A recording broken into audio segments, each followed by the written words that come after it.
محمد صلی اللہ علیہ وسلم نبیا و رسولا۔ اللہ اکبر اللہ اکبر اللہ اکبر، لبیک لبیک لبیک یا رسول اللہ صلی اللہ علیہ وسلم۔ الحمدللہ رب العالمین والصلاة والسلام علی خاتم النبیین سید الرسل و خاتم المعصومین وعلی آلہ و اصحابہ اجمعین، اما بعد فاعوذ باللہ من الشیطان الرجیم، بسم اللہ الرحمن الرحیم۔ فَأَقِمْ وَجْهَكَ لِلدِّينِ حَنِيفًا، صدق اللہ العظیم وصدق رسولہ النبی الکریم الامین۔ ان اللہ وملائکتہ یصلون علی النبی یا ایہا الذین آمنوا صلوا علیہ وسلموا تسلیما۔ الصلاة والسلام علیکہ یا سیدی یا رسول اللہ وعلا آلکہ واصحابکہ یا حبیب اللہ۔ الصلاة والسلام علیکہ یا سیدی یا خاتم النبیین وعلا آلکہ واصحابکہ یا سیدی یا خاتم المعصومین۔ مولاي صلی وسلم دائما ابدا على حبيبك خير الخلق كلهم، منزه عن شريك في محاسنه فجوهر الحسن فيه غير منقاسم، محمد تاج رسل الله قاطبة، محمد صادق الأقوال والكلم، محمد ذكره روح لأنفسنا، محمد شکرہ فرد علی الامم۔ رب صلی وسلم دائما ابدا علی حبیبک خیر الخلق کلہم۔ خدایا بحق بنی فاطمہ کہ برقول ایمان کنی خاتمہ، اگر دعوتم رد کنی ور قبول، منو دستو دامان آل رسول صلی اللہ علیہ وسلم۔ اللہ تبارک و تعالی جل جلالہ وعم نوالہ وتم برہانہ وعظم شانہ وجل ذکرہ وعز اسمہ کی حمد و ثناء، اور حضور سرور کائنات مفخر موجودات زینت بزم کائنات دستگیر جہاں غم گسار زماں سید سروراں حامی بے کساں قائد المرسلین خاتم النبیین احمد مجتبی جناب محمد مصطفیٰ صلی اللہ علیہ وآلہ وصحابہ وبارک وسلم کے دربار گوہربار میں ہدیہ درود و سلام عرض کرنے کے بعد، السلام علیکم ورحمۃ اللہ وبرکاتہ۔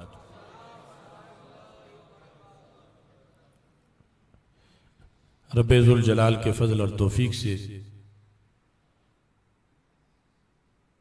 مرکز صراط مستقیم جامع مسجد رضا مجتبی میں جمعۃ الوداع کے اجتماع میں ہمیں شرکت کی سعادت حاصل ہو رہی ہے۔ رب ذوالجلال کا کروڑوں بار شکر ہے کہ اس نے ہمیں ایک بار پھر رمضان المبارک کا مقدس مہینہ عطا کیا۔ ہماری زندگی میں ہمیں اس مہینے کے انوار و تجلیات، اعمال صالحہ، سحریوں افطاریوں سے رب ذوالجلال نے ہمیں مالا مال فرمایا۔ عشرۂ رحمت سے ہوتے ہوئے عشرۂ مغفرت کا سفر طے کرتے ہوئے اب ہم اللہ کے فضل سے جہنم سے آزادی کی منزل حاصل کر رہے ہیں، اور یہ دعا ہے کہ خالق کائنات جل جلالہ ہم سب کو نار جہنم سے آزاد فرمائے۔ آواز صحیح کرو، اس کی آواز۔ رب ذوالجلال نے یہ بھی بڑا کرم فرمایا کہ رمضان المبارک میں فہم دین کورس کا سلسلہ بڑی آب و تاب سے جاری رہا۔ 29واں سالانہ فہم دین کورس، اس کا مرکزی پروگرام، اس کے موضوعات کو اب تک لاکھوں لوگ سن چکے ہیں، اور اس کو مزید آگے پھیلانے کی ضرورت ہے۔ ویسے تو مختلف شہروں میں ہمارے کورسز ہمارے فضلاء نے کروائے، یہاں بھی ہوا۔ اس مرکزی کورس کے اندر نہایت ہی اہم موضوعات جن کی ہر لحاظ سے بڑی ضرورت ہے انہیں شامل کیا گیا، اور اس بنیاد پر آج یہ آخری موضوع فہم دین کانفرنس میں خصوصیات اسلام کے لحاظ سے بیان کیا جا رہا ہے۔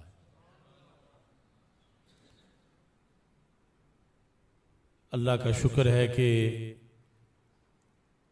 گوجرانوالہ کی سرزمین سے جو ایک خیر کا کارواں چلا اور تحریک فہم دین کا آغاز ہوا، تو پوری دنیا میں فہم دین کے حوالہ سے گوجرانوالہ کو پہچانا جاتا ہے،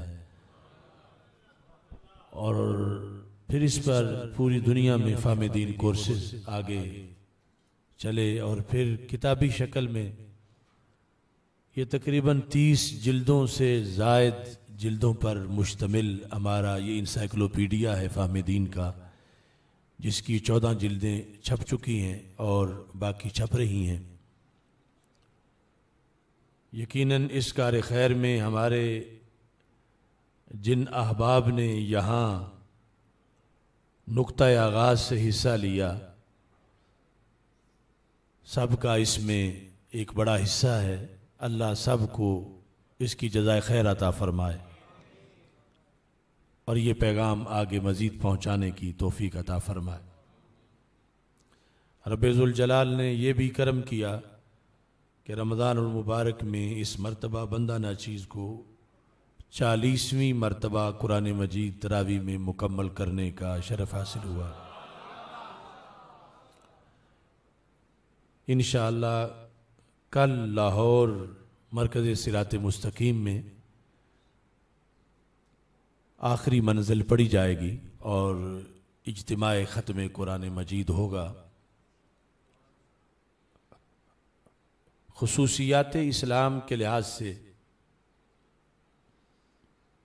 بڑی ہی اہم گفتگو اس وقت پیش نظر ہے۔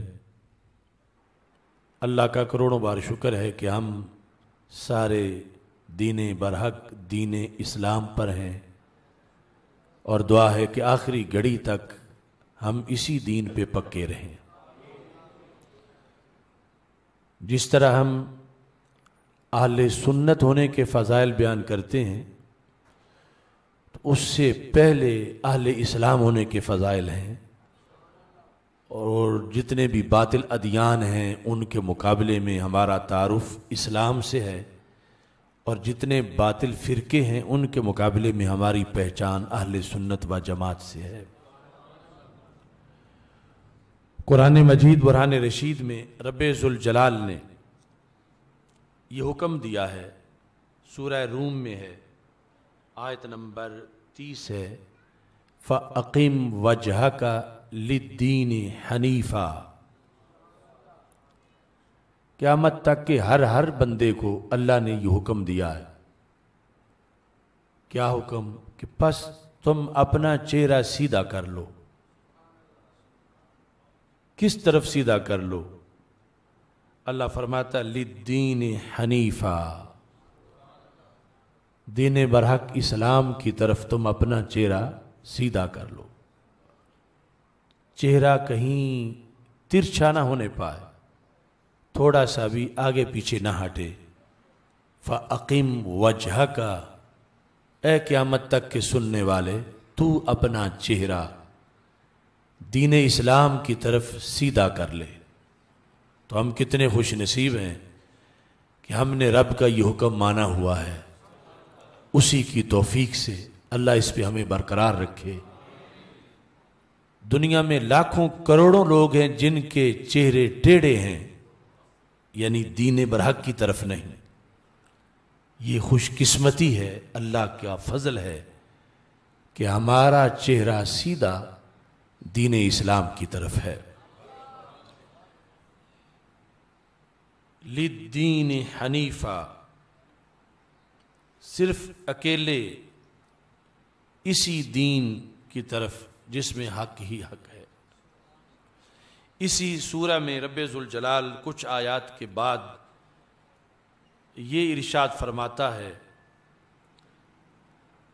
فَأَقِمْ وَجْهَكَ لِلدِّينِ الْقَيِّمِ، تم اپنا چہرہ سیدھے دین کی طرف سیدھا کر لو۔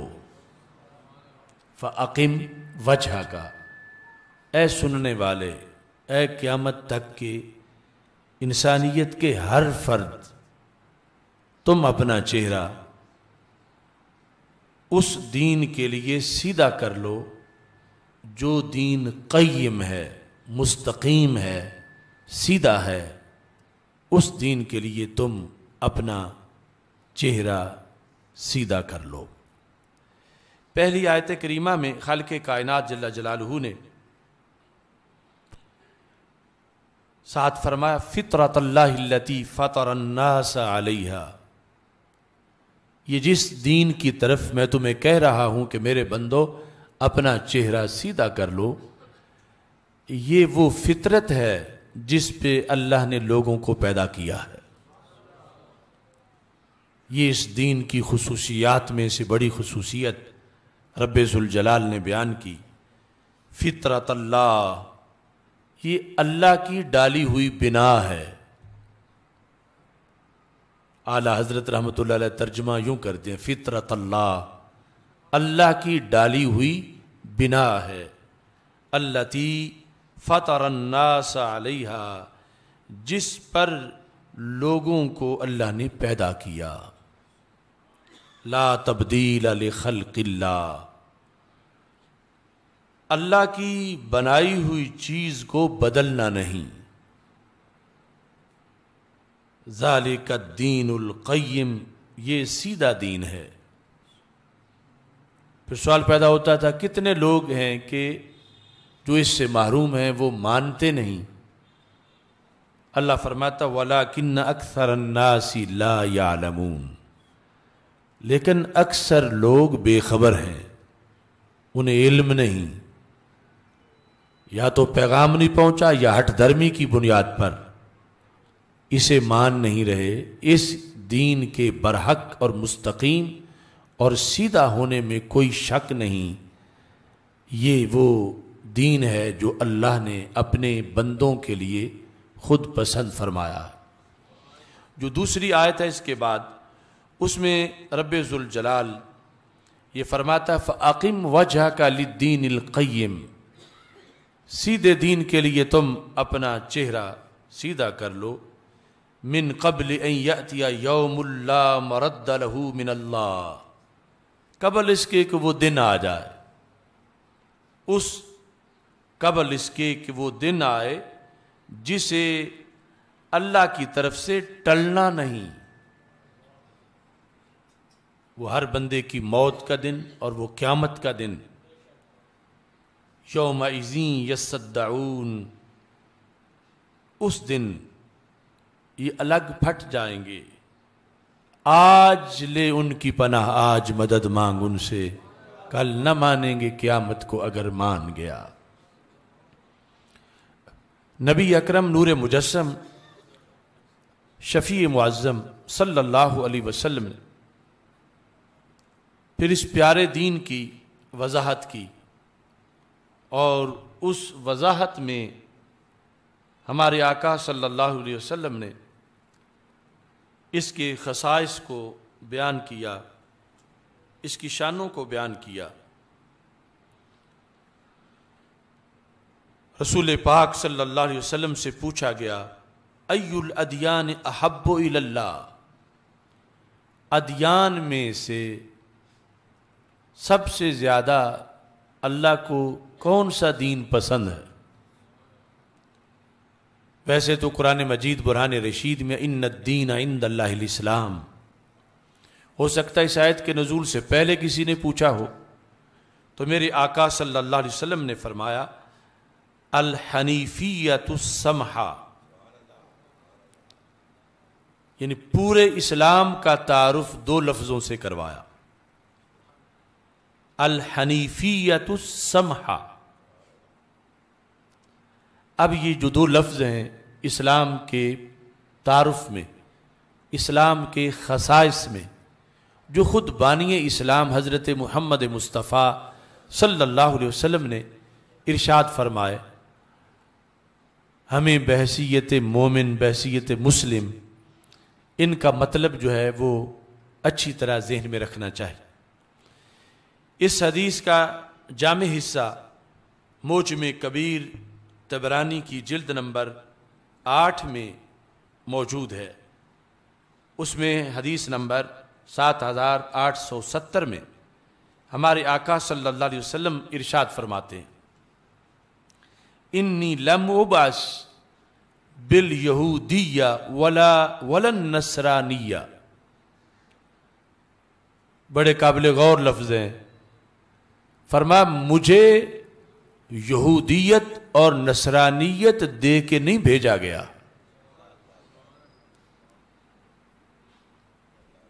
الاشیاء تعرف باضدادها، اسلام کی پہچان میں، خصائص میں اور تعارف میں یہ ضروری سمجھا ہمارے آقا صلی اللہ علیہ وسلم نے کہ یہودیت اور نصرانیت کی نفی کی جائے، تاکہ کوئی اسے میرے دین سے اٹیچ نہ کرے۔ آپ دیکھ رہے تھے، چونکہ آپ تاجدار ختم نبوت صلی اللہ علیہ وسلم ہیں، کہ ایسے فتنے بھی مستقبل میں آئیں گے، جس طرح کہ ہمارے دور میں کچھ لوگوں نے بلیور کہہ کر یہود و نصارہ کو بھی اہل ایمان کے ساتھ اٹیچ کیا۔ تو رسول پاک صلی اللہ علیہ وسلم نے خود فرما دیا، انی لم ابعث بالیہودیہ ولا النصرانیہ، مجھے یہودیت اور نصرانیت دے کے نہیں بھیجا گیا، ولیکن بعثت بالحنیفۃ السمحہ، مجھے رب ذوالجلال نے بالحنیفیۃ السمحہ ایسا دین دے کے بھیجا ہے جو حنیفیہ اور سمحہ کی شان رکھنے والا ہے۔ یعنی یہ دو لفظ یہاں بھی ہمارے آقا صلی اللہ علیہ وسلم نے پوری وضاحت کے ساتھ ذکر کی۔ ایسے ہی مسند امام احمد کے اندر رسول اکرم نور مجسم شفیع معظم صلی اللہ علیہ وسلم کا یہ فرمان جلد نمبر 7 میں موجود ہے، حدیث نمبر 22,647 میں رسول پاک صلی اللہ علیہ وسلم کا یہ فرمان اس طرح ہے، فرما انی لم ابعث بالیہودیۃ ولا النصرانیہ ولکن بعثت بالحنیفیۃ السمحہ۔ ایک ہے حنفیت، وہ تو فقہ کے اندر ایک پورا سمجھیں سکول آف تھاٹ ہے، اور فقہ حنفی ہے، اور فقہ اسلامی کا ایک طرہ امتیاز ہے جو حضرت امام اعظم ابو حنیفہ رحمۃ اللہ علیہ نے اس کی تدوین کی، اور اس کی بنیاد پہ ہم حنفی کہلاتے ہیں۔ یہ لفظ اس سے مقدم ہے اور اس سے بھی معظم ہے، اور یہ ہے حنیفیہ۔ حنیفیہ رسول پاک صلی اللہ علیہ وسلم نے ارشاد فرمایا مجھے میرے رب نے حنیفیہ، اگر وقف نہیں کریں گے حنیفیت، مجھے حنیفیت اور سمحہ دین کے ساتھ رب ذوالجلال نے بھیجا ہے۔ ان الفاظ میں جو پہلا لفظ ہے حنیفیہ، اس کا مطلب ہے ما کان علی وفق السنہ۔ حنیفیہ اس دین کو کہتے ہیں جو کہ سنت کے مطابق ہو۔ یہ لفظ حنیفیہ کی ڈیفینیشن ہے، اور یہاں سنت سے مراد سنت اللہ ہے، یعنی الطریقۃ المسلوکۃ فی الدین۔ سنت سے مراد صرف وہ چیز نہیں جو فرضوں کے مقابلے میں سنت ہوتی ہے کہ یہ فرض ہے اور یہ سنت ہے۔ یہاں جو لفظ سنت ہے وہ اس راستے کو کہتے ہیں جو راستہ رب نے اپنے بندوں کے لیے زندگی گزارنے کا پسند فرمایا ہے، جس میں فرض بھی ہیں، واجبات بھی ہیں، سنتیں بھی ہیں، مستحبات بھی ہیں، جس میں حرام سے اجتناب بھی ہے، مکروہ تحریمی، مکروہ تنزیہی، خلاف اولا سے اجتناب بھی ہے۔ وہ جامع طریقہ جس کو پھر آگے اللہ کی سنت ہونے کے ساتھ ساتھ سرور کونین حضرت محمد مصطفیٰ صلی اللہ علیہ وسلم کی سنت ہونے کا بھی شرف حاصل ہے، اور جس سے پوری شریعت اور پورے دین کو تعبیر کیا جاتا ہے۔ سمحہ، اس کا مطلب رسول پاک صلی اللہ علیہ وسلم نے جو یہ لفظ ارشاد فرمایا، سمحہ کا معنی ہے سہلا، آسان، پورا دین۔ اس دین اسلام کا تعارف ہی یہ ہے کہ یہ آسان دین ہے۔ یہ کسی کی غلط فہمی ہے کہ وہ اسے سخت سمجھے۔ پہلے ادیان کے مقابلے میں اس دین کے احکام، اس کی حدود، اس کے اندر جو عبادات ہیں، اس کا جو نظام ہے، پہلی امتوں کے لحاظ سے، پہلے دینوں کے لحاظ سے اس میں سہولت ہی سہولت ہے، اور اس میں آسانی ہی آسانی ہے۔ یہ تو علیحدہ بات ہے کہ جب کوئی سہل پسند ہو جائے تو اسے آسان کام بھی مشکل لگتا ہے۔ تو ہم اس سہل پسندی کی بنیاد پر کوئی کہہ دیتا ہے کہ اس دین میں تو یہ بڑی مشکل ہے، یہ بڑی مشکل ہے، یہ بڑی مشکل ہے۔ رسول پاک صلی اللہ علیہ وسلم فرماتے ہیں پہلے ادیان کے مقابلے میں دیکھو رب نے تمہیں سہولتیں کتنی عطا فرمائی ہیں اور تمہیں آسانیاں کتنی دی ہیں۔ جب جسم پہ پلیدی لگنے پر جسم کو داغنا پڑے، جب کپڑے پہ لگے تو کپڑے کو کاٹنا پڑے، جب پانی نہ ملے تو تیمم کی سہولت میسر نہ ہو، جب مسجد نہ ہو تو اگرچہ 10,000 کلومیٹر چلنا پڑے سجدہ نہ کر سکیں، جب کھانے کے بعد جو بچا ہو سب اللہ کے راستے میں دینا فرض ہو، جب قربانی کریں تو گوشت خود نہ کھا سکیں، آگ آئے اور جلا کے راکھ کرے، اس جیسی سینکڑوں چیزیں اور وہ مشکلات جو پہلے موجود تھیں، سرکار فرماتے ہیں رب نے تو تجھے آسان سا دین عطا فرمایا ہے۔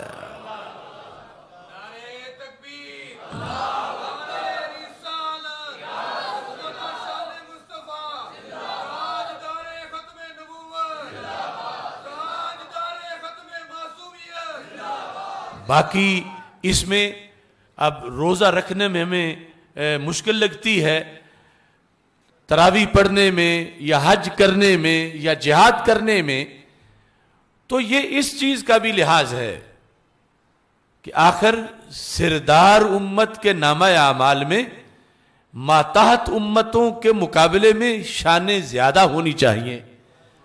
وہ تو جہاد والی ہوں، انہوں نے اپنے اپنے عہد میں اپنے انداز میں اگرچہ اس درجے کا نہیں جہاد بھی کیا ہو، روزہ بھی رکھا ہو، زکوٰۃ بھی دی ہو، نماز بھی پڑھی ہو، حدود پہ عمل بھی کیا ہو، اور جسے سب کا سردار بنایا گیا ہے، یہاں ان کی سیرت اور کردار میں وہ چیزیں نہ ہوں تو پھر ان کی شان گھٹتی ہے، ان کا درجہ گھٹتا ہے۔ اللہ نے یہ چیزیں رکھ کر پھر فرشتوں کو گواہ بنایا کہ وہ پہلی امتوں کے مقابلے میں یہ گواہی دیں کہ رب نے بلا وجہ ان کو سردار نہیں بنایا، یہ کام ہی سرداروں والے کرتے رہے ہیں۔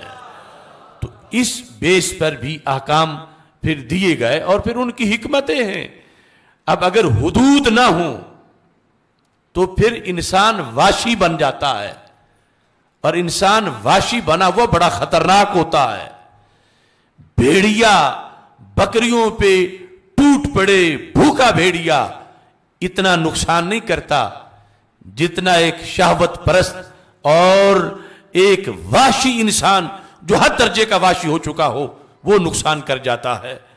اس لیے پھر چور کا ہاتھ کاٹنے، زانی کو سزا دینے اور قاتل سے قصاص لینے اور اس طرح کی مختلف جو چیزیں وہ رکھی گئی ہیں تاکہ سیرت اچھی ہو اور کردار اچھا ہو، اور انسان کہیں ڈنگروں سے بدتر نہ ہو جائے۔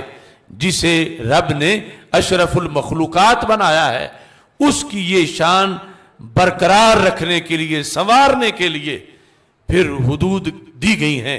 لہذا وہ بھی اصل میں انسانی کی بہتری ہے، اور ایک اس سلسلے کا ایک تقاضا ہے کہ رب ذوالجلال نے جنہیں آخری امت بنایا ہے، آخری دین دیا ہے، آخری کتاب دی ہے، اور سب سے بڑھ کر آخری رسول حضرت محمد مصطفیٰ صلی اللہ علیہ وسلم کی امت میں پیدا کیا ہے، یہ اس تقاضے کے مطابق اپنی زندگی بسر کرے۔ پہلے کسی دین کے اندر ایسی وسعتیں، ایسی برکتیں، ایسی عظمتیں، ایسی جامعیت نہیں تھی جو رب ذوالجلال نے اس دین کو دی، جسے قبول کرنے کا رب نے ہم سب کو شرف عطا فرمایا ہے۔ یہ فطرت ہے۔ قرآن مجید برہان رشید کے اندر رب ذوالجلال دوسرے مقام پر جب اس دین کی اس سب سے بڑی جہت کو واضح کرتا ہے، قرآن مجید برہان رشید میں رب ذوالجلال فرماتا ہے کہ پہلے دین ہوتا تھا بستی کا، دین ہوتا تھا اتنے ایریے کا جتنا ایک صوبہ ہوتا ہے، دین ہوتا تھا ایک قوم کا، پھر دین ہوتا تھا چند سالوں کا، ایک صدی کا۔ یہ وہ پہلا دین ہے جو ہر بشر کے لیے ہے، ہر فرد کے لیے، ہر انسان کے لیے، یعنی اسے دعوت دے رہا ہے کہ تو قبول کر اور عظمت پا جا۔ عظمت تو تبھی ملے گی جب قبول کرے گا، پھر یہ اس مسلم اور مومن کا دین کہلائے گا۔ لیکن اس میں یہ صلاحیت ہے، یہ مشرقی کو بھی نوازتا ہے، مغربی کو بھی نوازتا ہے، یہ گورے کو بھی ذرے سے آفتاب بناتا ہے اور کالے کو بھی آفتاب و مہتاب بناتا ہے۔ اس میں یہ عظمت ہے کہ جب یہ آیا اس وقت بھی، آج بھی، قیامت تک کی ہر گھڑی کے لیے اس میں ہر بندے کی رہنمائی کا ذخیرہ موجود ہے، ہر مشکل کا حل موجود ہے۔ خالق کائنات جل جلالہ قرآن مجید برہان رشید میں اس لیے یہ ارشاد فرماتا ہے، قل یا ایھا الناس انی رسول اللہ الیکم جمیعا۔ میرے محبوب صلی اللہ علیہ وسلم آپ فرما دیں، یا ایھا الناس، یہ ہے پوری انسانیت کا دین، پوری انسانیت کے لیے۔ یہ بھی تھوڑا سا فرق سمجھنا چاہیے، یعنی آج تو ہے یہ میرا دین، یہ تیرا دین، یہ غوث پاک کا دین، یہ داتا صاحب کا دین، یہ اہل بیت اطہار علیہم رضوان کا دین، یہ صحابہ کرام رضی اللہ تعالی عنہم کا دین، اور سب سے پہلے یہ دین محمدی، دین مصطفیٰ، یہ رسول اکرم صلی اللہ علیہ وسلم کا دین، لیکن دعوت کے لحاظ سے یہ ہر انسان کے لیے ہے. یعنی اس میں یہ صلاحیت ہے کہ جتنا بھی کالا بندہ ہو یہ اس کے دل کو چمکا دیتا ہے، خواہ اس میں وہ کالک، وہ میل، وہ سیاہی یہودیت کی ہو، نصرانیت کی ہو، وہ سبائیت کی ہو، وہ سابی ہونے کی وجہ سے ہو، مجوسی ہونے کی وجہ سے ہو، ہندو ہونے کی وجہ سے ہو، سکھ ہونے کی وجہ سے ہو. یہ ایسی تجلی ہے کہ گہری پکی سیاہی کو ایک لمحے میں مٹا کے چمکا دیتا ہے.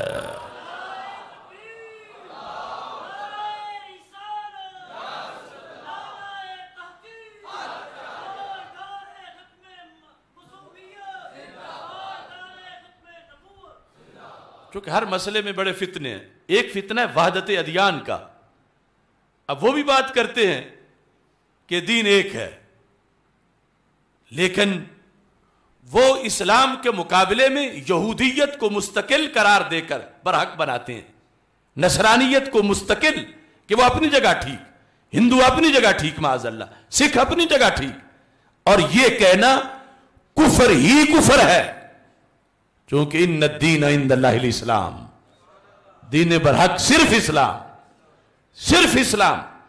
تو یہ جو انسانیت کے لیے ہے، انسانیت کا دین ہے، اس کا مطلب یہ ہے کہ ہر انسان کو یہ نواز دینے والا ہے. اگر وہ چاہے گا وہ آئے گا، یہ نوازے گا، اس کا کفر مٹائے گا. کیسا ہی کافر کیوں نہ ہو، اس کا کفر مٹانے کی طاقت اس میں موجود ہے. لہذا یہ صرف چند لوگوں کے لیے، مخصوص لوگوں کے لیے نہیں.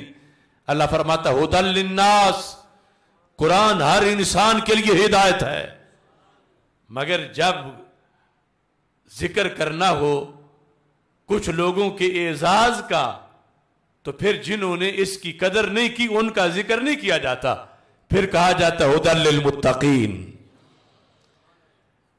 دعوت یہ ساری انسانیت کو دیکھ رہا ہے، لیکن جب قبول کرنے والوں کی شان بیان کرنی ہو تو پھر ہے یہ مسلم کا دین، یہ مومن کا دین، یہ امت مسلمہ کا دین. اور یہ جامعیت جو ہے اس کو بیان کرنے کا اللہ نے حکم دیا. میرے محبوب فرما دو یا ایھا الناس، جتنے لوگوں نے بھی اسلام قبول نہیں کیا ان سب کو، اور جنہوں نے قبول کیا ان کو مزید ترقی دینے کے لیے، انی رسول اللہ الیکم جمیعا.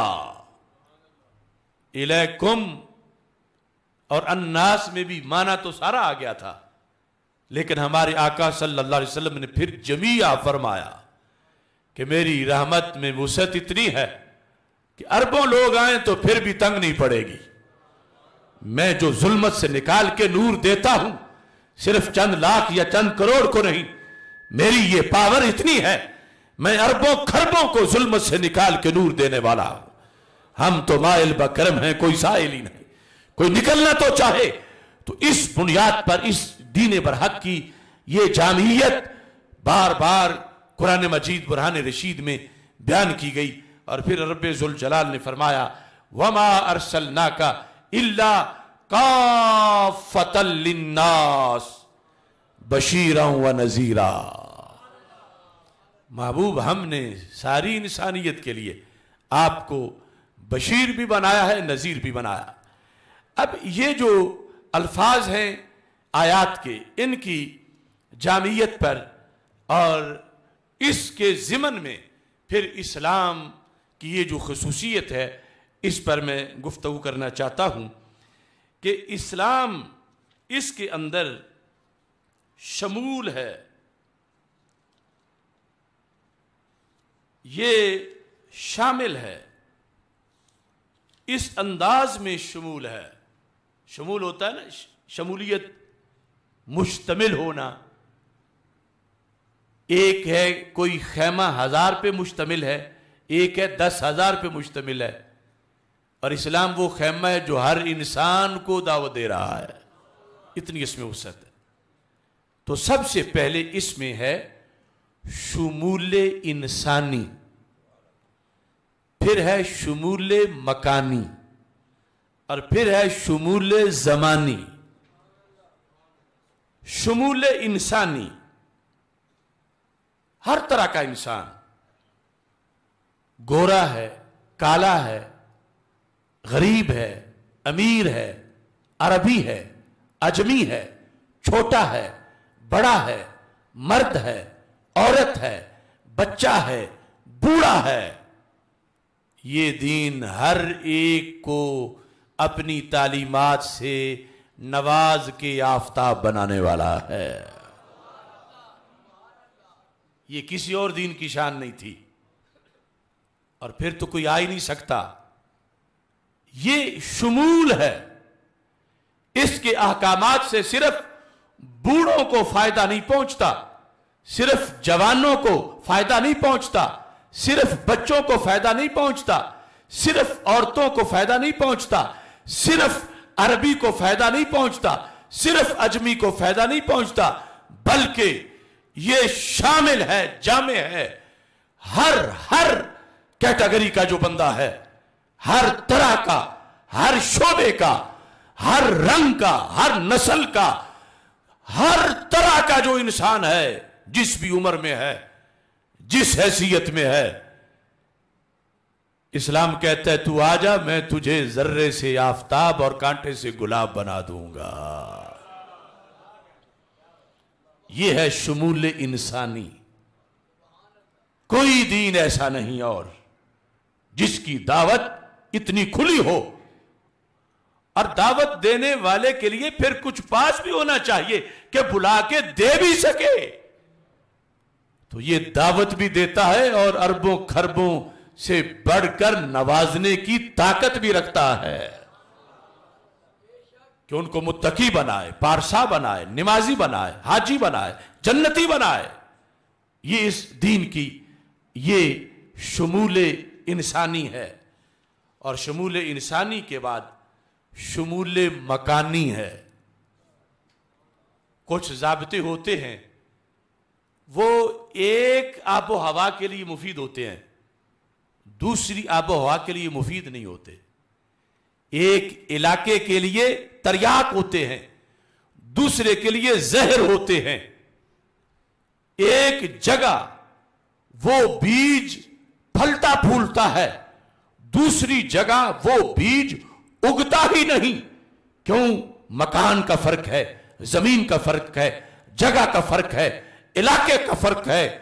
قربان جاؤں اسلام تیری عظمت پہ، تیرا بیج ہر مٹی میں اگتا ہے اور باغ بن جاتا ہے۔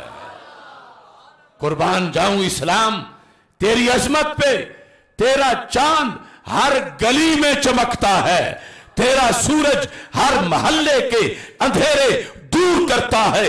تو عرب میں بھی، تو عجم میں بھی، تو شرق میں بھی، تو غرب میں بھی، تو شمال میں بھی، تو جنوب میں بھی، تو بنجر زمینوں پر، تو صحراؤں، تو دریاؤں، تو پہاڑوں، کائنات کے اندر زمین پر کوئی ایک چپا بھی ایسا نہیں کہ جہاں تیرا ابر کرم نہ برستا ہو۔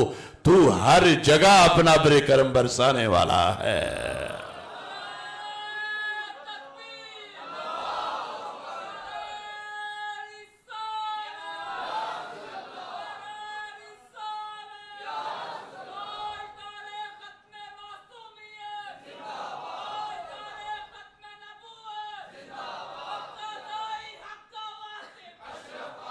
یہ ہے اسلام، کمپریہنسو دین، جامع، کتنی جامعیت اور کس انداز میں۔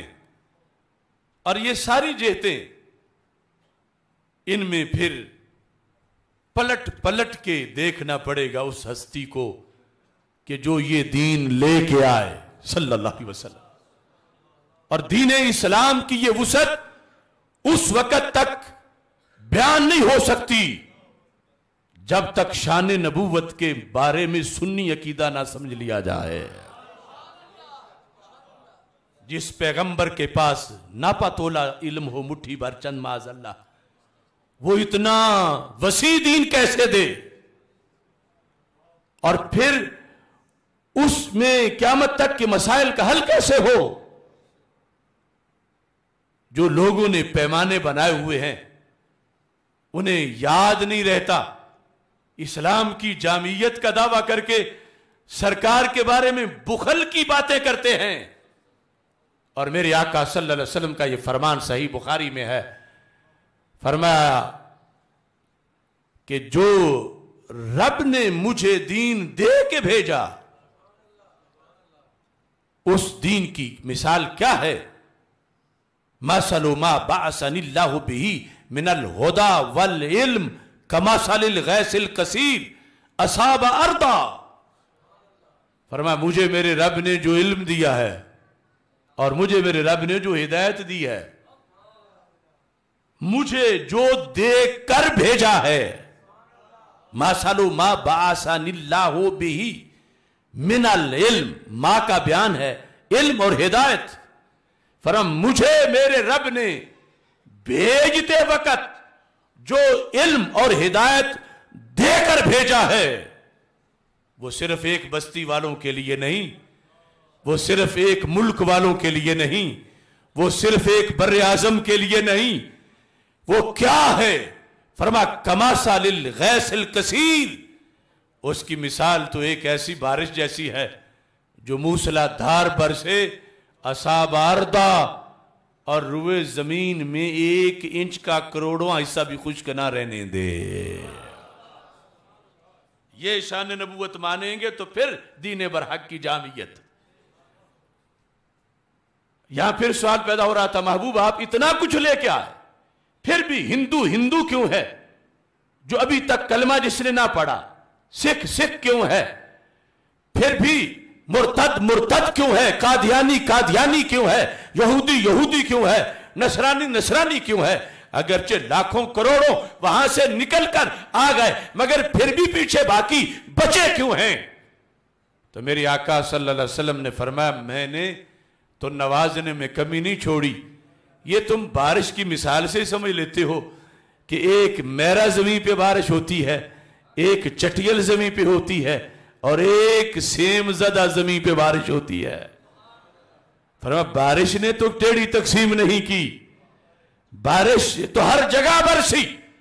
اگر شور اور سیم زمین کے پلے کچھ نہیں، نہ گلشن، نہ گل، نہ پھل، نہ سبزہ زار، نہ فروٹ، نہ سبزیاں، نہ ترکاری، نہ ہریالی، نہ رونق، تو پھر فرمایا قصور بارش کا تو نہیں، اس کے اپنے جلے ہوئے مقدر کا قصور ہے۔ وہ ہندو، وہ سکھ، وہ کرسچن، وہ یہودی، وہ قادیانی، وہ بدعقیدہ جو پھر بھی ایسا ہی ہے۔ تو ماہ مدینہ کی بارش میں تو کوئی کمی نہیں، جس کی دل کی زمینی سیم زدہ ہو۔ میرا والوں کی تو اپنی شان ہے، دامنے کوہ میں جو تالاب بن جائیں وہ اپنی شان ہے، لیکن جو ہو ہی سیم زدہ وہ پھر شکوہ کیوں کرے؟ وہ سیم زدہ ہے، اس میں صلاحیت نہیں۔ تو اس بنیاد پر یہ جامع دین ہر انچ کے لیے اس میں روشنی ہے، یہ ہے شمول مکانی۔ تیسرے نمبر پہ شمول زمانی۔ کسی دین میں یہ وصف بھی نہیں تھا، یہ سارے میں وہی بیان کر رہا ہوں جو صرف اس تیرے اور میرے دین میں ہے۔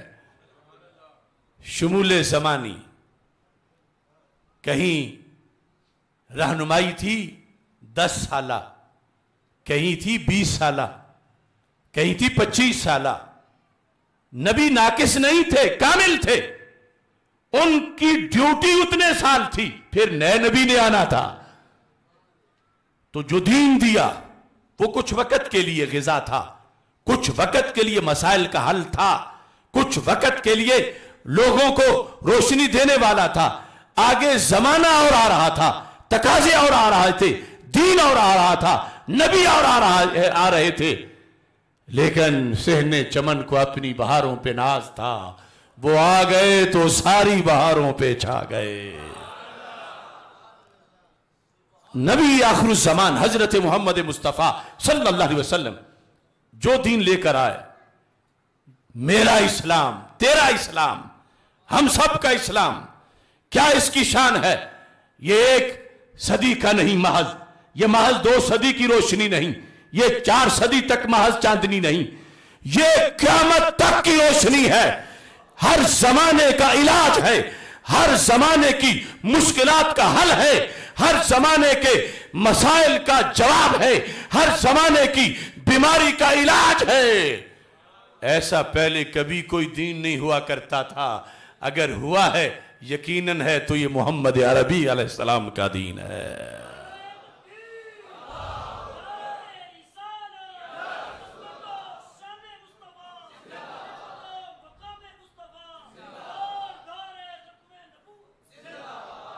لہذا یہ وجہ ہے کہ اس کے ہوتے ہوئے یہودیت کا چراغ نہیں جل سکتا، اس کے ہوتے ہوئے نصرانیت کی گنجائش نہیں، اس کے ہوتے ہوئے ہندوؤں، سکھوں، مجوسیوں، پارسیوں اور گھڑے ہوئے باطل ادیان کی کوئی حیثیت نہیں، کیونکہ اس نے روشنی دینے میں کوئی کسر نہیں چھوڑی، بلکہ جو پہلے روشنی کہلاتے تھے اس کے آنے سے ان کا ٹائم ختم ہو گیا، اور یہ جو گھڑے ہوئے ہیں یہ تو ویسے ہی اندھیرا ہیں جو لوگوں نے گھڑے ہیں۔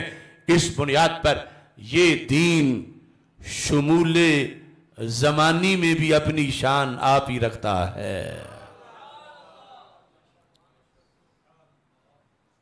پوچھو آج اسلام کی شان یہ کون بیان کرتا ہے؟ یہ کہاں سے ملتی ہے؟ یہ کس مسلک میں ہے؟ صرف مطالعہ بھی کافی نہیں، لاکھوں کتابیں پڑھ کے بھی اگر دل میں مسلک اہل سنت نہیں تو اس دین کی اس وسعت کو بیان کرنے کا حق کوئی نہیں ادا کر سکتا۔ اب ایک رہنمائی ہے، کسی نے سمجھا دیا کسی کو 100 کلومیٹر کا رستہ، کسی نے 1000 کا سمجھا دیا، رہنمائی تو یہ بھی ہے، آگے پتہ نہیں کتنے موڑ ہیں، 1000 کلومیٹر کے بعد کتنی گھاٹیاں ہیں، کتنے چوک ہیں، چرستے ہیں، 7 راہیں ہیں، 7 سرے ہیں، وہاں جا کے مسافر نے پھر کدھر مڑنا ہے؟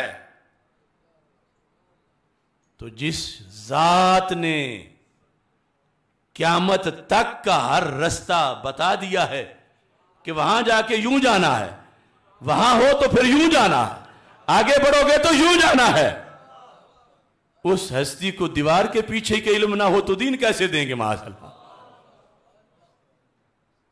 ان کا ذہن، ان کا علم، ماہ مدینہ صلی اللہ علیہ وسلم کی ذہانت، سرکار کا قلب پرنور، سرکار دو عالم صلی اللہ علیہ وسلم کا ذہن منور، اور میرے آقا صلی اللہ علیہ وسلم کے لحاظ سے مستقبل کی ہر گھڑی میں ہر علاقے کا معاملہ رب نے یوں رکھا جیسے ہاتھ کی ہتھیلی پہ رائی کا دانہ ہوتا ہے۔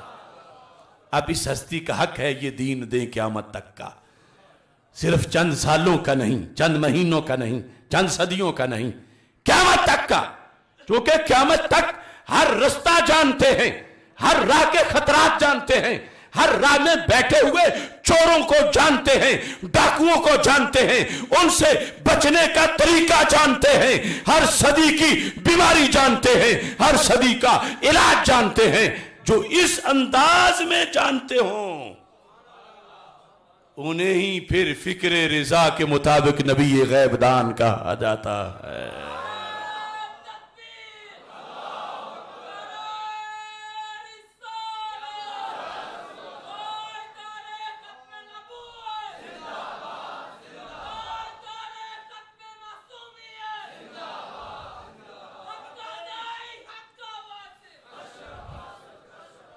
یہ دین، اس کی خصوصیات تو قیامت تک بیان کرتے رہیں، ختم نہیں ہوں گی۔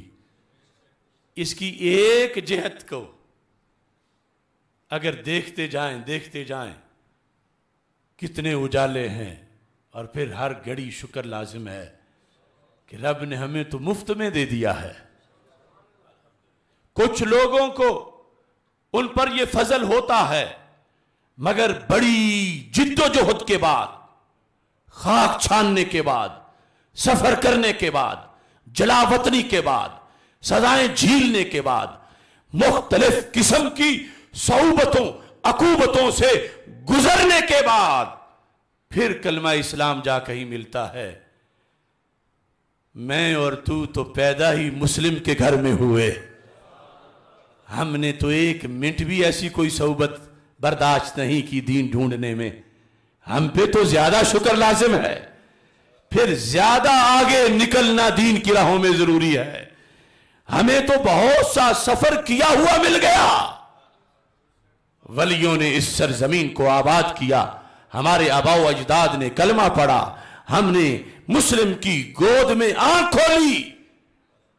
ہم تو بہت زیادہ اس سلسلے میں ہمیں ترقی کرنی چاہیے، ولایت تک پہنچیں، اللہ کے قرب میں بہت آگے تک جائیں، اور یہ اللہ کا ہر وقت شکر ادا کریں کہ تیری میری زندگی میں ولادت سے لے کر آج تک ایک لمحہ بھی کفر کا نہ گزرا، ایک لمحہ بھی شرک کا نہ گزرا، ایک لمحہ بھی مجوسیت، پارسائیت، ایک جمع وہ جو سبائیت پارسی لوگ ان کے لحاظ سے، اور اس انداز کے اندر کہ کہیں شک میں گرے پڑے ہوں، رستے کا پتہ ہی کوئی نہ چلتا ہو۔ اللہ کا کروڑوں بار شکر ہے، اور کروڑوں سلام ہوں ماہ مدینہ حضرت محمد مصطفیٰ صلی اللہ علیہ وسلم کو، جن کا در ہر وقت کھلا ہے، اور ہر عاشق کہہ رہا ہے چمک تجھ سے پاتے ہیں سب پانے والے، میرا دل بھی چمکا دے چمکانے والے۔ یہ اسلام چوتھے نمبر پر اس کے اندر حکمی اور شمول حکمی ہے، شمول حکمی ہے، یہ بھی کوئی چھوٹا خزانہ نہیں، ابھی میں بیان کروں گا تو پتہ چلے گا، یہ بھی شان اسی کی ہے، تیرے میرے اسلام کی۔ آپ نے کبھی سوچا کہ ہمارے پاس ایک چیز ہے جس کو جیورسپریڈنس کہتے ہیں، فقہ اسلامی، کہ قرآن و سنت کو سامنے رکھ کر مسائل حل کرنا۔ آیت اتری تھی ایک مسئلے پر، اس سے آگے سینکڑوں حل کر لینا۔ یہ جو شمول حکمی ہے یہ بھی اس دین کا حصہ ہے۔ پوچھو یہودیوں سے تمہاری فقہ کہاں ہے؟ کتاب تو تمہیں بھی دی گئی۔ پوچھو نصارہ سے تمہاری فقہ کہاں ہے؟ بڑے بنے پھرتے ہیں، تھنک ٹینک لیے پھرتے ہیں، فقہ کہاں آتی؟ جہاں سے فقہ آنی تھی وہ آیتیں ہی بیچ ڈالیں، لفظ ہی بیچ دیے، تحریف کر دی، بگاڑ آیا۔ اور ادھر شمول حکمی ہے، جتنے مسائل کا حل آیت میں براہ راست آ گیا وہ تو آ گیا، جتنے مسائل کا حل حدیث میں آ گیا وہ تو آ گیا۔ اس کے آگے میرے آقا صلی اللہ علیہ وسلم نے امت کو اجتہاد کی دولت عطا فرما دی۔ ایک مسئلہ بھی جب رستہ بند ہو جائے اور نہ ملے تو کتنی مشکل ہوتی ہے۔ یہ شمول حکمی ہے، اسلام میں رستہ بند ہوتا ہی نہیں۔ یہ وہ چیز ہے جو حضرت معاذ بن جبل رضی اللہ تعالی عنہ کو یمن بھیجا تھا میرے آقا صلی اللہ علیہ وسلم نے، اور فرمایا تھا بما تقضی یا معاذ یہ تو بتاؤ، وہاں جانا ہے تو میں نے شریعت بیان کرنے کے لیے، لوگوں کو دین سکھانے کے لیے اور فیصلے کرنے کے لیے، تو پھر بتاؤ کیا طریقہ کار ہوگا تمہارا فیصلہ کرنے کا؟ تو کہا اقضی بکتاب اللہ، اللہ کے قرآن سے فیصلہ کروں گا۔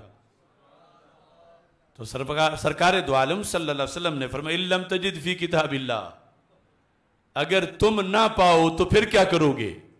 ایک ہے ہونا، ایک ہے پانا، اور پھر یہ بھی تھا کہ ابھی تو سارا اترا بھی نہیں، ابھی تمہارے بعد بھی اترے گا، لیکن جب کیسے کرو گے تو کہا قرآن سے کروں گا، فرمایا قرآن میں نہ پاؤ تو پھر کیا کرو گے؟ کہا اقضی بسنت رسولہ صلی اللہ علیہ وسلم، میں سنت آپ کے پاس جو اتنی دیر رہا ہوں آپ سے پڑھا ہے، آپ کی سنت میرے سامنے ہے، جب رستہ کہیں بند ہوا یمن والوں کا میں کھولوں گا، کیسے؟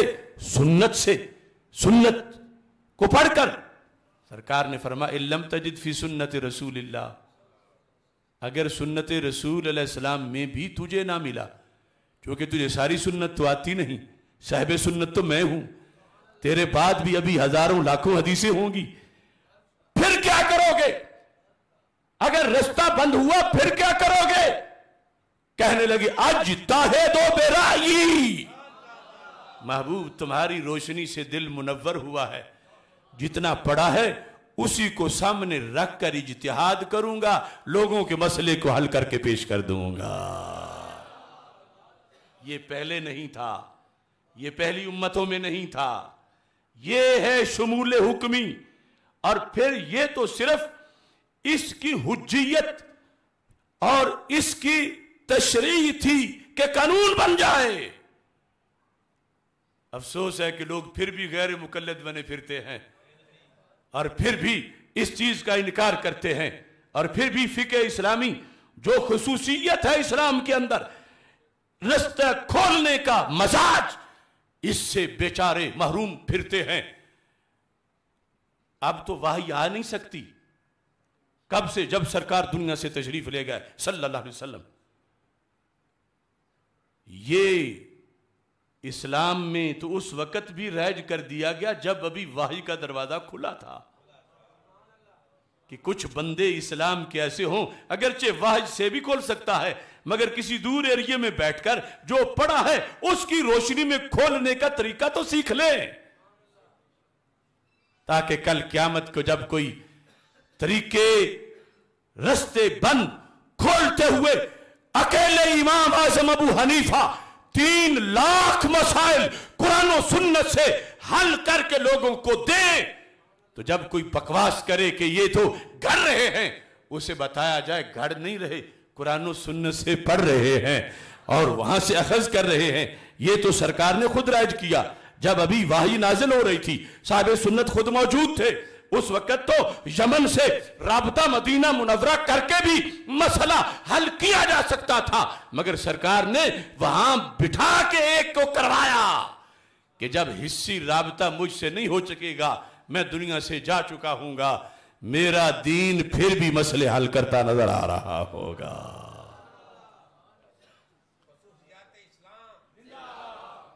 اور یہ پھر اس بندے کا نہیں کہلائے گا، اسے پھر سنت رسول کہیں گے، اسے شریعت خداوندی کہیں گے۔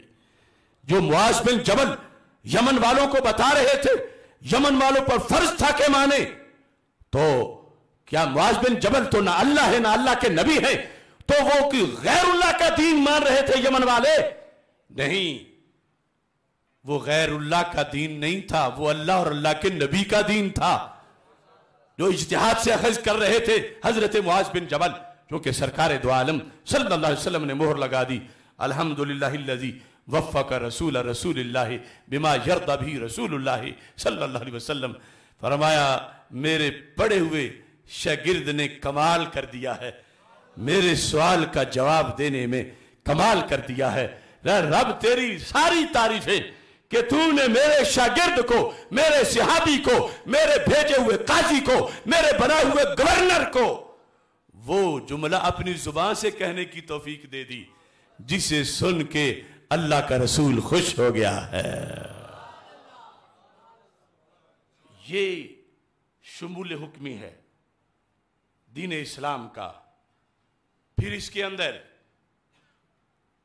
اخلاق اور ان کی تجلیات، تصوف، ان کی حکمتیں، اور یہاں بھی چونکہ وقت مختصر ہے صرف ایک حدیث کے ذریعے اس پورے مضمون کو بیان کرنا چاہتا ہوں کہ ہمارے آقا صلی اللہ علیہ وسلم نے کس انداز میں اس دین اسلام کی اس جامعیت کو بیان کیا۔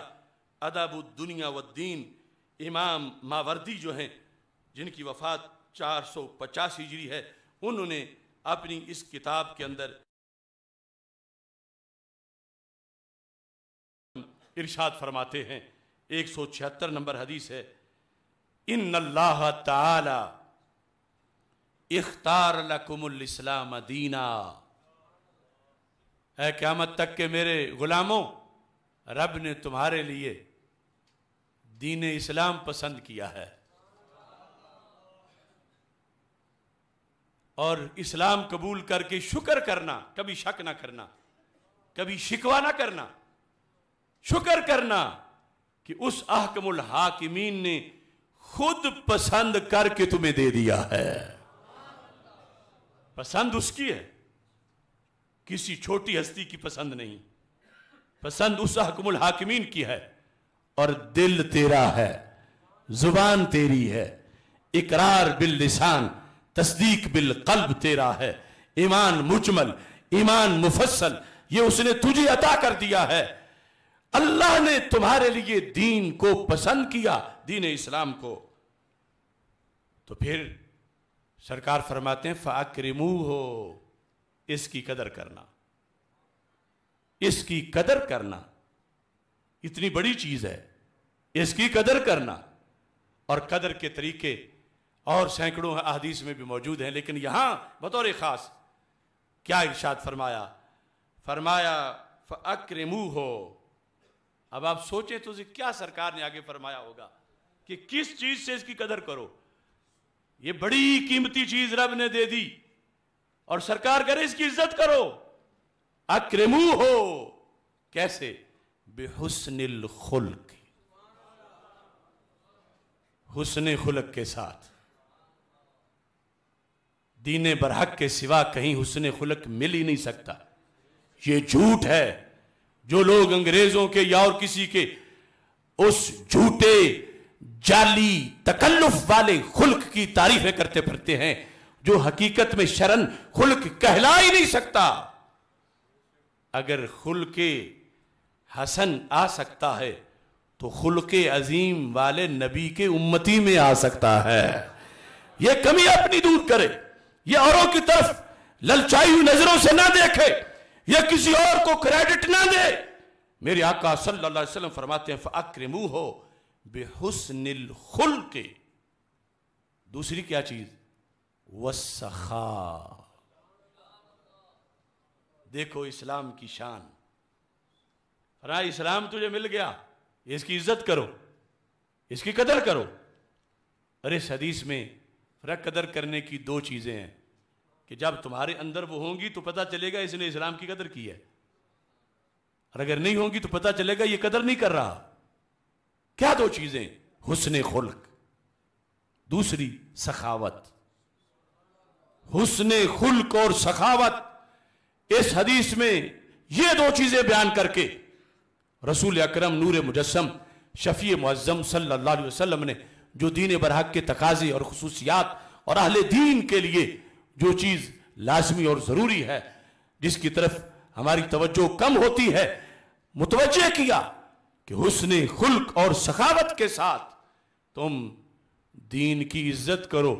یہ کوئی چھوٹا سا کام نہیں کہ کسی کے اخلاق اچھے ہوں، اعلیٰ اخلاق. قرآن و سنت کی روشنی میں یہ اس بات کی گارنٹی ہوتی ہے کہ یہ وہ بندہ ہے جو اپنے اسلام کی قدر کر رہا ہے. بلکہ یہ اتنا جامع مضمون ہے، اتنی جامعیت ہے، اتنی جامعیت ہے. اسلام میں غازی ہو، مجاہد ہو، حاجی ہو، نمازی ہو، حافظ ہو، قاری ہو، مفکر ہو، محدث ہو، غوث ہو، ولی ہو، یہ تو نوازے ہوئے لوگ ہیں ہی. ارے اسلام نے تو وہاں چراغ جلائے ہیں جہاں کسی کی سوچ بھی نہیں جاتی. یعنی یہ تو ہے کہ محلے میں فلاں حاجی صاحب ہیں بڑے اچھے ہیں، فلاں نمازی ہیں بڑے اچھے ہیں، فلاں حافظ ہیں بڑے اچھے ہیں، فلاں عالم ہیں بڑے اچھے ہیں. لیکن اسلام کے اندر کچھ ایسی ویکنسیاں بھی ہیں کہ تیرا میرا انہیں گننے میں خیال ہی نہیں جاتا، جبکہ ان کے پاس بیٹھے تو دعائیں وہاں بھی قبول ہوتی ہیں۔ ایسی سینکڑوں حدیثیں ہیں۔ میں جب آگے بڑھتا گیا حیران رہ گیا، کیا جامع دین اور کیا وسعت ہے۔ اب صحیح مسلم شریف کی ایک حدیث شریف اس سلسلہ میں پیش کر رہا ہوں۔ میرے آقا صلی اللہ علیہ وسلم ایک طریقہ بتا رہے ہیں، اس کی مجھے بھی تلاش ہے، تجھے بھی تلاش ہے۔ کیا کہ دعا کریں تو قبول ہو جائے۔ بھلا کوئی ایسا بھی ہے جو یہ شعور رکھتا ہو کہ دعا کروں تو قبول نہ ہو؟ ایسا کوئی نہیں۔ زاہد ہے، عابد ہے، ہر بندہ، امر، زید، بکر، کسان، کاشتکار، لوہار، کمہار، ہر بندہ اللہ سے جو لو لگائے ہوئے مومن ہے، اس کی بات کر رہا ہوں، مسلمان ہے، اس چیز کی نفی نہیں۔ اگرچہ باقی سب نفی کر دو، نہ حاجی ہے، نہ حافظ ہے، نہ قاری ہے، نہ محدث ہے، نہ فقیہ ہے، مگر مسلمان پکا ہے، عقیدہ اس کا صحیح ہے۔ اب چاہتے ہیں ہم دعا قبول ہو۔ دعا حرم میں قبول ہوتی ہے، دعا مسجد نبوی شریف میں قبول ہوتی ہے، دعا لیلۃ القدر میں قبول ہوتی ہے، دعا جمعے کی گھڑی میں قبول ہوتی ہے۔ حافظ کریں، ولی کریں، عالم کریں، پیر کریں، اساتذہ کریں، یہ بڑے بڑے دینی منصب والے کریں، دعا قبول ہوتی ہے۔ مگر اے اسلام تیرے قربان، تو نے کہاں کہاں قبولیت کے جھنڈے لگا دیے ہیں۔ یہ پڑے ہوئے، یہ بڑے لوگ، یہ عظیم لوگ، یہ ڈھونڈنے مشکل بھی ہو جاتے ہیں، لیکن ہر جگہ مل جائیں، ہر وقت مل جائیں، مشکل بھی نہ ہو، دعا بھی قبول ہو جائے۔ اس کا یہ مطلب نہیں کہ وہ ان ہستیوں کو ڈھونڈا نہ جائے، وہ تو پھر علیحدہ انوار و تجلیات ہیں مزید، لیکن قبولیت دعا کے مراکز تیرے محلے میں کہاں کہاں ہیں؟ یہ صحیح مسلم کی حدیث۔ اپنے دین اسلام کی اس عظمت کو بھی سمجھو۔ سرکار فرماتے ہیں اذا حضرتم المریض، جب تم کسی مریض کے پاس چلے جاؤ، مریض تو ان پڑھ بھی ہو سکتا، مریض تو راما گاما بھی ہو سکتا، مریض تو جلو پھلو بھی ہو سکتا، لیکن مومن صحیح العقیدہ، حافظ قاری ہو پھر تو نور علی نور، عالم فاضل ہو پھر تو بہت مرتبہ، لیکن یہاں صرف مریض، مومن ہے اور مریض۔ سوچو جس دین میں مریض کے وارے نیارے ہوں، صحت مند کا مقام کیا ہوگا؟ اس دین کے صحت مندوں کی شان۔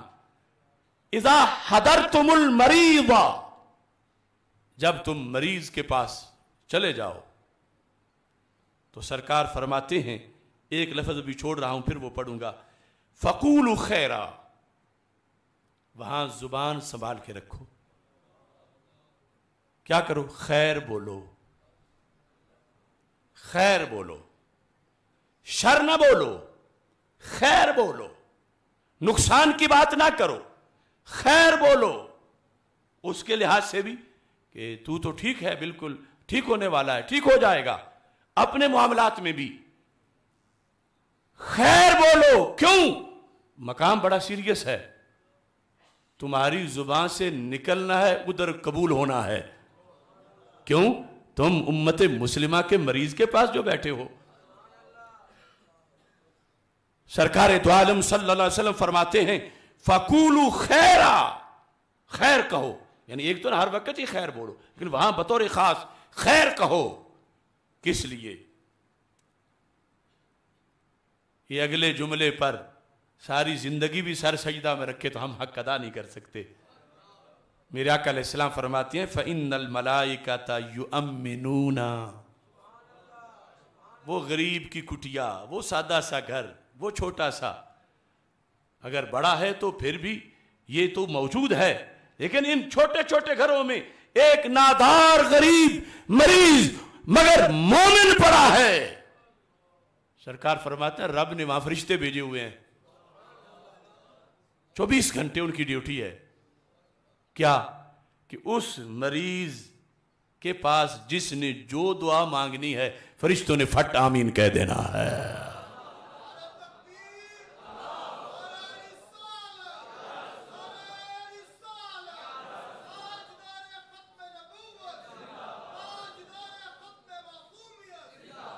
میں کہتا ہوں کتنے احمق ہیں وہ لوگ جو اسلام سے محروم ہیں اور کلمہ نہیں پڑھ رہے. اسلام والوں کی تو شان دیکھو، یہ جنہیں بظاہر کوئی پوچھتا نہیں اور پھر بیمار پڑا ہے. لوگ تو کسی کے سلام کرتے ہیں کہ صحت مند ہے، کوئی کام آئے گا، یہ تو بیمار پڑا ہے، اٹھ سکتا نہیں. یہ ہے اسلام میں الٹی ہی چال چلتے ہیں، دیوان گانے عشق آنکھیں بند کر لیتے ہیں دیدار کے لیے. اور ابھی میں دوسری جہت بھی اس کے بارے بیان کروں گا. فرمایا فَإِنَّ الْمَلَائِكَةَ يُؤَمِّنُونَ عَلَى مَا تَقُولُونَ، ورنہ جو تمہاری زبان سے نکلنا ہے فرشتوں نے فوراً آمین کہنا ہے. تو تم پھر خیر بولو، کیونکہ دعا کی قبولیت کا مقام ہے. ایک مومن ہے، اگرچہ پھجا ہے، راما ہے، گاما ہے، جلو ہے، پھتو ہے، ان پڑھ ہے، غریب ہے، مگر دل میں ایمان اور اسلام ہے. اس کی کوئی کوٹھی نہیں، کوئی کاشانہ نہیں، کٹیا میں لیٹا ہوا ہے، ایمان پیرا دے رہا ہے اس پر، اس نے ایمان پہ پیرا دیا ہے. فرشتے ہیں کہ اس کے پاس جو آ بیٹھے گا اس کے صدقے نوازا جائے گا. غافل نہ ہو خودی سے کر اپنی پاسبانی، شاید کسی حرم کا ہے تو بھی آستانہ. ان الملائکۃ یؤمنون علی ما تقولون، جو تم کہتے ہو فرشتے آمین کہتے ہیں، لہذا خیر بولو. اور طریقہ بتا دیا، اگر حضرت صاحب نہیں مل رہے، استاد صاحب نہیں مل رہے، ولی صاحب نہیں مل رہے، معاشرے میں ولی ڈھونڈنے مشکل ہو گئے ہیں، بیمار تو کو محلے میں کوئی پڑا ہے مومن، اور تمہیں ایمرجنسی ہے کہ تمہاری دعا قبول ہو، چلو اس بیمار کے پاس چلے جاؤ، وہاں جا کے اس کے لیے بھی مانگو، اپنے لیے بھی مانگو، فرشتے آمین کہیں گے، بیڑا پار ہو جائے گا.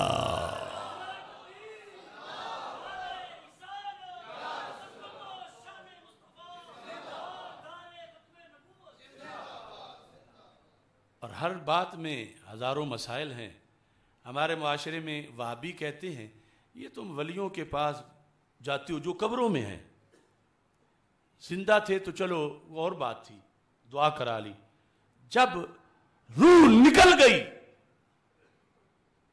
تو پھر یہ تو خود محتاج ہیں، تمہیں ان سے کیا ملے گا. میں ان پگلوں کو کہتا ہوں مریض تو خود بیچارہ محتاج ہے.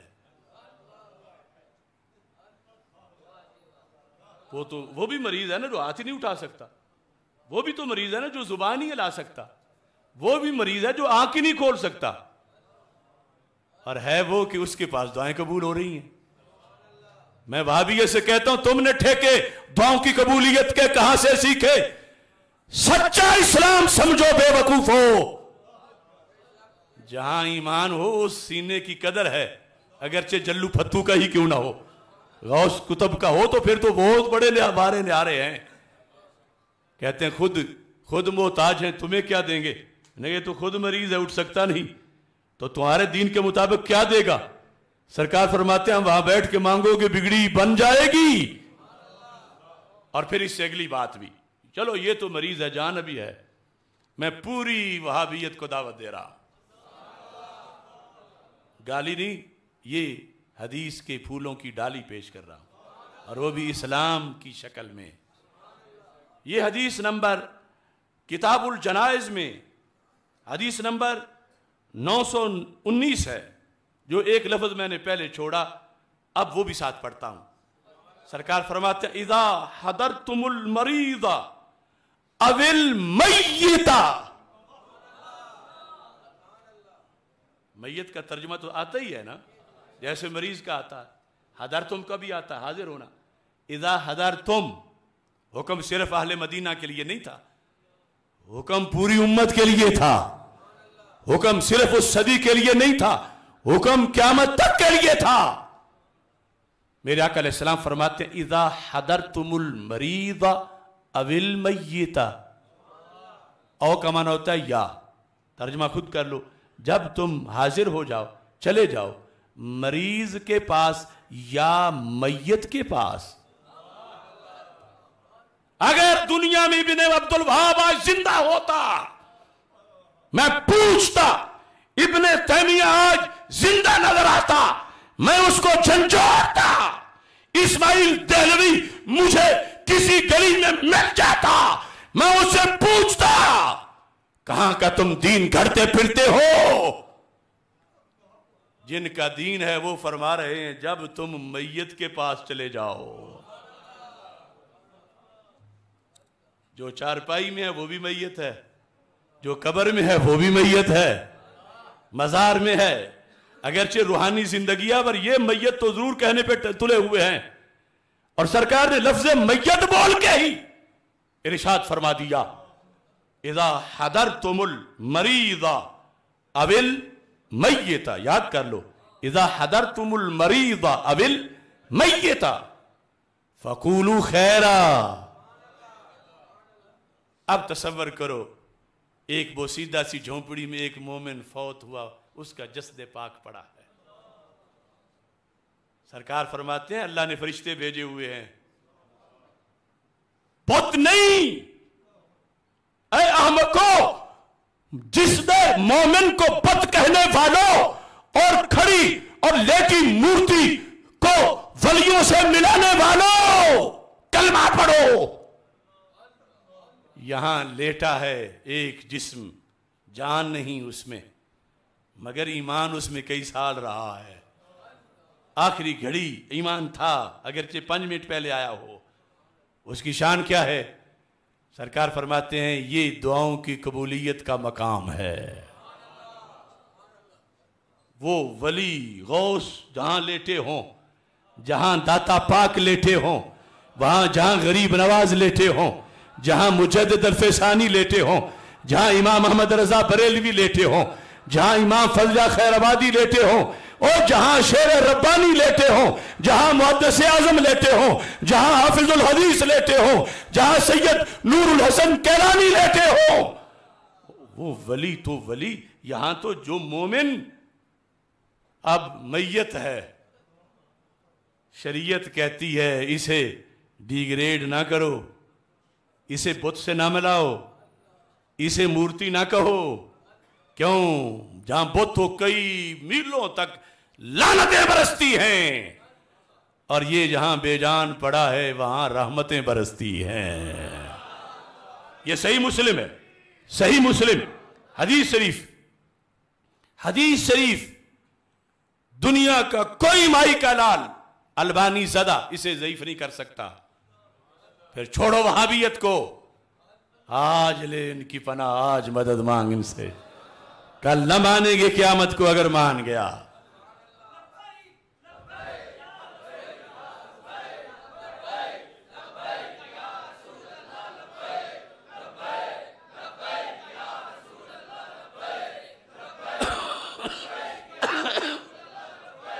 ان الملائکۃ، فرمایا جب تم میت کے پاس جاؤ، شرط ایک ہے کہ مومن ہو، صحیح العقیدہ، کوئی گاندھی کانگریسی ایسا نہ ہو،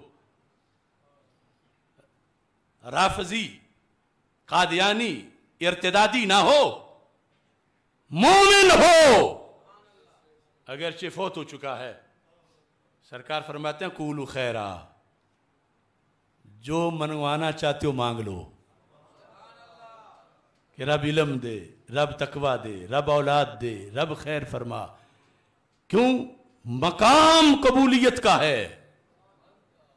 کیوں؟ فرما ان الملائکۃ یؤمنون علی ما تقولون، فرشتے تمہاری دعا پہ آمین کہہ رہے ہیں۔ ارے دیکھو نا، آمین اپنی دعا پہ کہلوانا یہ تو عام بندے سے بڑا مشکل ہے۔ اب اکثر رواج بن گیا، امام دعا مانگتا رہتا ہے، پچھلے اتنے بخیل ہوتے ہیں آمین بولتے نہیں۔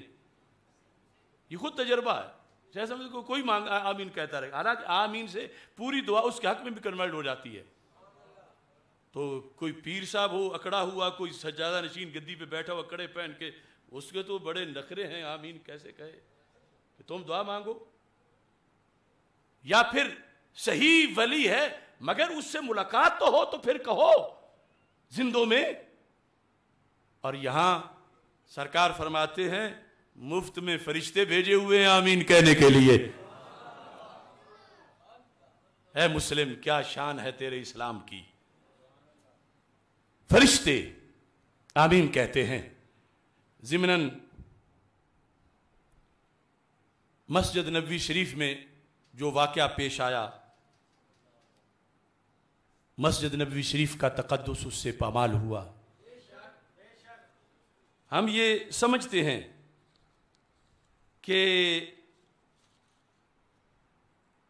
میں پہلے کئی بار کہہ چکا ہوں کہ یہ سب کھوٹے سکے ہیں. جسے کل کوئی وزیر اعظم کہتا تھا، جسے آج کوئی وزیر اعظم کہتا ہے. کچھ ہیں لوٹے، اور ایک اس ملک میں لیٹرین ہے، اس میں جو بھی جا کے استنجا کر لے. اس نے وزیر اعظم صاحب کہنا ہے، آپ سمجھ ہی گئے ہوں گے اس ڈھول کو. اب بات جو اصل میں کرنا چاہتا ہوں، نواز شریف ہو یا عمران خان یا شہباز یا زرداری، یہ سب چور ڈاکو لوٹے چکے لٹیرے دین دشمن. زرداری نے غازی ممتاز حسین قادری شہید رحمت اللہ علیہ پہ FIR کٹوائی، نواز شریف نے پھندے پہ چڑھایا، عمران خان نے مبینہ ملعونہ کو بگایا. سب جوتے تو معمولی چیز ہے کہ یہ جوتوں کے مستحق ہیں، اس سے بڑی چیز. مگر مسجد نبوی شریف میں ادب گاہے زیر آسماں از عرش نازک تر، نفس گم کردہ می آیت جنید و با یزیدی جا. وہاں احتجاجی نعرے لگانا جو عمران خان کے حامیوں نے لگائے، یہ بہت بڑی جسارت ہے. سعودی حکومت کو بھی چاہیے کہ ان لوگوں کو دیکھ کر ان کے خلاف کارروائی کی جائے. ارے یہ حدیث میں اس پر بھی پیش کرنا چاہتا ہوں، یہ بخاری شریف ہے. بخاری شریف کے اندر کتاب الصلاۃ ہے، صفحہ 126 ہے اور حدیث نمبر 470 ہے. حدیث شریف کیا ہے؟ حضرت صاحب بن یزید کہتے ہیں کنت قائما فی المسجد، مسجد سے مراد ہے مسجد نبوی شریف. کہتے ہیں میں مسجد نبوی شریف میں کھڑا تھا، فحاسبنی رجل، تو مجھے ایک شخص نے اپنی طرف متوجہ کیا. اب ادب دیکھو، ایک تھا نا اس کا نام لے کے کہتے اے صاحب یا صاحب تعال، یا کہتے شش. اس بندے نے کیسے؟ پر اس نے چھوٹی سی کنکری میری طرف پھینکی جس کی آواز نہیں تھی، معمولی سی، جتنا مثلا چنے کا دانہ ہوتا ہے، کہ میں دیکھوں یہ کہاں سے یہ کنکری چھوٹی سی آئی. حضرت صاحب بن یزید کہتے ہیں جب میں نے دیکھا فَنَظَرْتُ اِذَنْ عمر بن الخطاب رضی اللہ تعالیٰ، میں نے دیکھا تو وہ تو عمر بن خطاب رضی اللہ تعالیٰ عنہ تھے جو مجھے بلانا چاہتے تھے کسی کام کے لیے، مگر نام نے کہ آواز نہیں دی، نہ عشی کہا ہے، اس طرح کر کچھ بولا نہیں. کہتے ہیں میں ان کے پاس جب پہنچا تو انہوں نے کہا کہ اذهب فاتنی بہذین، یہ دو بندے ہیں مسجد نبوی شریف میں، ان کو میرے پاس لاؤ، یہ یہاں خلاف ورزی کر رہے ہیں مسجد کی. اذهب فاتنی بہذین، یعنی یہ جہاں سائٹ پہ کھڑے ہو کر یہ لفظ ان کو آہستہ سمجھا رہے تھے کہ جاؤ اور ان دونوں کو لے کے آؤ. کہتے ہیں فجئتہ بہما، میں یہ وقت وہ ہے جب حضرت عمر رضی اللہ تعالیٰ عنہ امیر المومنین تھے. کہتے ہیں میں ان دونوں کو لے کے آ گیا. جرم ان کا کیا تھا؟ کیا کیا تھا انہوں نے؟ یہ بے وقوف تو اتنی بلند آواز سے سیاسی احتجاجی اپنی نعرہ کر رہے تھے، وہاں کیا ہوا تھا؟ کہتے ہیں جب وہ قریب آئے تو بندے اجنبی تھے، یعنی اگر مدینہ منورہ کے ہوتے تو امیر المومنین جانتے ہوتے، ساری عمر وہیں رہے ہیں اسلام لانے کے بعد، ہجرت کے بعد۔ آپ نے فرمایا من انتما، تم کون ہو؟ ظاہر ہے کہ تھے مسلم، نمازی، مسجد میں اچھی نیت سے آئے ہوئے، کوئی دہشت گردی کے لیے، تقدس پامال کرنے کے لیے نہیں آئے ہوئے تھے، اور پھر ظاہر ہے کہ کوئی تابعین ہوں گے۔ من انتما، تم کون ہو؟ اب سوال کا مطلب تھا کہاں سے آئے ہو، یا یہ کہا من این انتما، کہاں سے آئے ہو؟ قالا، ان دونوں نے کہا من اہل الطائف، ہم اہل طائف ہیں، طائف سے یہاں حاضری دینے آئے ہیں، اہل طائف ہیں۔ اب امیر المومنین کا فیصلہ سنو، فرمایا لو کنتما من اہل البلد لاوجعتکما، اگر تم ہوتے نا مدینہ منورہ کے تو میں تمہیں پکڑ کے کوڑے مارتا، یعنی اوجعتما کا جسمانی سزا دیتا، یعنی تم تک تو پھر ابلاغ ہو چکا ہوا نا تھا مدینہ منورہ کے، اس کے باوجود پھر اگر تم سے یہ غفلت ہوتی، تم ہو طائف کے، اگر تم اہل بلد یعنی اہل مدینہ میں سے ہوتے لَأَوْجَعْتُكُمَا، میں تمہیں جسمانی سزا دیتا، لیکن اب چھوڑ رہا ہوں۔ تمہارا جرم کیا ہے؟ یہ لفظ دیکھو، اور یہ بھی بریلوی ہی صحیح پڑھ سکتا ہے، یعنی سنی عقیدے والا۔ کیا جرم کیا ہوا؟ فرمایا ترفعان اصواتکما فی مسجد رسول اللہ صلی اللہ علیہ وسلم، تم نے رسول اللہ صلی اللہ علیہ وسلم کی مسجد میں اپنی آواز کیوں اونچی کی؟ ترفعان اصواتکما فی مسجد رسول اللہ صلی اللہ علیہ وسلم، کہ سرکار کی یہ آگے وضاحت دیگر کتابوں میں ہے کہ آج بھی احکام وہی ہیں جو ظاہری آیات میں تھے، ادب کے تقاضے، اور تم نے آواز اونچی کی۔ یہ ہے مدینہ کی ریاست میں مدینے والے کا ادب۔ حضرت امیر المومنین نے تقاضے بھی پورے کیے، پھر مارا نہیں، لیکن مسئلہ تو بتایا، اور کہا اگر تم اہل مدینہ سے ہوتے تو مار پڑتی۔ کیا کیا ہے کہ ہلڑ بازی کی ہے ان کی طرح؟ نہیں، کوئی غیر ایمانی معاملہ کیا، یعنی کوئی دین سے ہٹ کر کوئی ایسا کام کیا نہیں، صرف آواز بلند ہونے پر کسی اپنی دنیا کی بات کے اندر کوئی سفر کا ذکر کرتے ہوئے یا وہاں کھڑے وہ آواز اونچی ہوئی ہے۔ اور یہاں ضمناً یہ بھی عرض کر دوں، کچھ بے وقوف یہاں بھی وہابی سنیں گے تو پھر تم درود کیوں پڑھتے ہو، پھر مؤذن وہاں اذان کیوں پڑھتا ہے، پھر قاری قرات کیوں کرتا ہے؟ تو کچھ آوازیں وہ ہیں جن کو سننے کے سرکار مشتاق بھی ہیں کہ امت جیتی ہے، میری امت پیچھے اذانیں پڑھ رہی ہے، سرکار سننا چاہتے ہیں، درود شریف سننا چاہتے ہیں۔